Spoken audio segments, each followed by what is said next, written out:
റെഗുലറായിട്ട് വർക്കൗട്ട് ചെയ്യുന്നുണ്ട്. അതുമാത്രമല്ല പ്രോപ്പറായിട്ട് പ്രോട്ടീൻ ഇൻടേക്കും ഉണ്ട്. എന്നിട്ടും മസിൽ മാസ് ഗെയിൻ ചെയ്യുന്നില്ല. ഇത് വർക്കൗട്ടിന്റെ മിസ്റ്റേക്ക് ആണോ? അല്ല.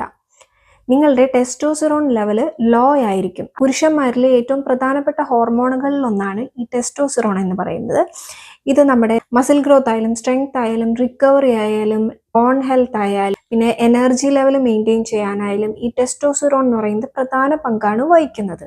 വർക്കൗട്ട് ചെയ്യുമ്പോഴേ നമ്മുടെ മസിൽ ഫൈബേഴ്സിന് ചെറിയ ചെറിയ ടിയറിങ് ഉണ്ടാവും. ആ മസിൽ ഫൈബേഴ്സിന്റെ ടിയറിങ് റിപ്പയർ ചെയ്യാനും പുതിയ മസിൽ ടിഷ്യൂസ് രൂപപ്പെടാനും സഹായിക്കുന്നത് ഈ ടെസ്റ്റോസ്റ്ററോൺ എന്ന് പറയുന്ന ഹോർമോണാണ്. കുറച്ചും കൂടി ശാസ്ത്രീയമായി പറയുകയാണെങ്കിൽ ഈ ടെസ്റ്റോസ്റ്ററോൺ എന്ന് പറയുന്ന ഹോർമോൺ നമ്മുടെ ശരീരത്തിലെ പ്രോട്ടീൻ സിന്തസിസ് വർദ്ധിപ്പിക്കുന്നു. അതായത് ഭക്ഷണത്തിലെ പ്രോട്ടീനെ ഉപയോഗിച്ചിട്ട് നമ്മുടെ മസിൽ പുതിയത് നിർമ്മിക്കാനും പഴയ മസിൽസിനെ റിപ്പയർ ചെയ്യാനും ഇത് നല്ല രീതിയിൽ ഹെൽപ്പ് ചെയ്യുന്നുണ്ട്. കൂടാതെ തന്നെ മസിൽ റിപ്പയറിങ്ങിന് സഹായിക്കുന്ന സാറ്റലൈറ്റ് സെൽസിന്റെ പ്രവർത്തനവും വർദ്ധിപ്പിക്കാനായിട്ട് ഈ ടെസ്റ്റോസ്റ്ററോൺ ഹോർമോൺ വലിയൊരു പങ്കാണ് വഹിക്കുന്നത്. അപ്പോൾ നമ്മുടെ ശരീരത്തിൽ ടെസ്റ്റോസ്റ്ററോൺ കുറയുമ്പോൾ നമ്മുടെ ശരീരത്തിൽ മസിൽ ബിൽഡ് ചെയ്യാനുള്ള ഒരു ശേഷിയും നിലനിർത്താനുള്ള ശേഷിയും മന്ദഗതിയിലാകുന്നു.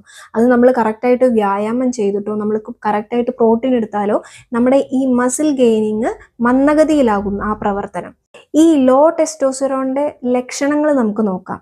അതായത് മസിൽ മാസ് കുറയുന്നൊരവസ്ഥ, സ്ട്രെങ്ത് കുറയുന്നൊരവസ്ഥ, പിന്നെ ലൈംഗിക താല്പര്യം കുറയുന്നൊരവസ്ഥ, പിന്നെ നമ്മുടെ ബെല്ലി ഫാറ്റ് കൂടുന്നൊരു പ്രവണത, എപ്പോഴും ലോ എനർജി ഫീൽ ചെയ്യുക, പിന്നെ റിക്കവറിക്ക് അതായത് നമ്മൾ വർക്കൗട്ട് ചെയ്താലും റിക്കവറിക്ക് ഒത്തിരി സമയം എടുക്കണ ഒരവസ്ഥ. ഇതൊക്കെയാണ് മെയിൻ നമുക്ക് ടെസ്റ്റോസ്റ്ററോൺ ലോ ആയാലുള്ള ലക്ഷണം. റെഗുലറായിട്ട് നമ്മൾ എക്സസൈസ് ചെയ്യുന്നുണ്ട്, പ്രോട്ടീൻ എടുക്കുന്നുണ്ട്, എന്നിട്ട് നമുക്ക് റിസൾട്ട് ഇല്ലെങ്കിൽ നമുക്ക് ഈ മുകളിൽ പറഞ്ഞ സിംറ്റംസ് ഒക്കെ ഉണ്ടെങ്കിൽ നിങ്ങൾക്കൊരു ഫിസിഷ്യനെ പോയി കൺസൾട്ട് ചെയ്ത് നിങ്ങളുടെ ഹോർമോൺ ഒന്ന് ചെക്ക് ചെയ്യുന്നത് നല്ലതായിരിക്കും. അപ്പോൾ നെക്സ്റ്റ് വീഡിയോ വരുന്നവരെ stay tune, stay healthy, by.